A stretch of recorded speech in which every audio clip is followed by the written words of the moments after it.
Wife இறந்து போனாங்க. அப்படியா? ஹாய் ஃப்ரெண்ட்ஸ், நம்ம என்னதான் வந்து பெரிய பெரிய சைன் போர்டுலாம் பண்ணியிருந்தாலும் சில சின்ன போர்டு வந்து நம்மளை வந்து ஒரு மாதிரி ஷாக் ஆச்சு. அந்த மாதிரி ஒரு கால் தான் இன்னைக்கு ஒரு இன்ட்ரெஸ்டிங்கான கால். அது கால் என்னன்னா, ஒரு 70 வயசு இருக்க ஒரு பெரியவர் ஃபோன் பண்ணி எங்க கடைக்கு போர்டு தெரியுமான்னு கேட்டாரு. நான் நம்ம தான் எல்லாருக்குமே போர்டு பண்ணிட்டு இருக்கோம், அப்புறம் என்ன அப்படின்னு சொல்லி கேட்கும்போது, இல்ல எனக்கு சின்ன போர்டு தான், நீங்க வைப்பீங்களான்னு ஒரு டவுட் அப்படின்னாரு. நான் அப்படி தாத்தா அப்படியெல்லாம் பேசாங்க தாத்தா அப்படின்னு சொல்லிட்டு அவருக்காக நாங்கள் ஒரு போர்டு ரெடி பண்ணியிருக்கோம். இப்போ ஆல்மோஸ்ட் போர்டெல்லாம் ரெடி ஆயிடுச்சு. இப்போ நம்ம டெலிவரி கொடுத்துட்டு தாத்தா என்ன சொல்றாங்கன்னு பார்ப்போம். ஃப்ரெண்ட்ஸ், நம்ம சொன்ன அந்த அயன் கடை தாத்தா வந்து நம்ம பார்க்க வந்திருக்கோம். வாங்க தாத்தா, உங்களுக்கு நேம் போர்டு ரெடி பண்ணி கொண்டு வந்திருக்கோம். நீங்க எத்தனை வருஷமா தொழில் பண்ணிருக்கீங்க தாத்தா? 5 வருஷம். அப்படியா? நீங்க ஒத்தைக்கு தானா? நான் ஒத்தைக்கு. அப்படியா? ஒய்ஃப் எல்லாம் என்ன பண்றாங்க? ஒய்ஃபு இறந்து போனாங்க. அப்படியா?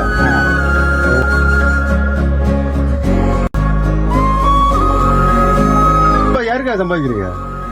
பிறகு நம்மளுக்கு தான் வருங்காலத்துல பிள்ளைகளுக்கு. ஓ சரி சரி. பிள்ளைங்க எத்தனை பிள்ளைங்க? பிள்ளைங்க 4. ஓ அப்படியா? ஊர்ல இருக்காங்களோ? ஊர்ல இருக்காங்க. எந்த ஊர் தாத்தா? என்னென்ன பக்கம் அம்பாசுந்தரம். ஓ சரி சரி. அங்க இருந்து இங்க ஒத்தைக்கு சாப்பாடு என்ன பண்ணுங்க? வீட்டுல சமைச்சிடலாம். ஓ எல்லாம் ஒத்தைக்கு சமைச்சு சாப்பிடுறீங்களா? ஆமா ஆமா. சரி. நீங்க நம்ம கம்பெனில நேம் போர்டு கேட்டிருந்தீங்கல்ல? ஆமா. அதான் நேம் போர்டு வந்து இன்ஸ்டால் பண்ண வந்திருக்கோம். சரி. நேம் போர்டு எப்படி நல்லா இருக்குன்னு பாருங்களா? நேம் போர்டு பிடிச்சிருக்கா? ஓ நல்லா சூப்பரா இருக்கு.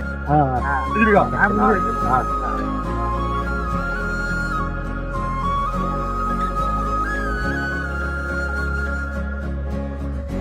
பாத்தீங்களா? இதே மாதிரி உங்க ஏரியால நம்ம இந்த வயசுல சொந்த கால நிக்கணும், ஹார்ட் ஒர்க் பண்ற பெரியவங்க யாரா இருந்தாங்கன்னா நம்ம இதுல கமெண்ட் பண்ணுங்க.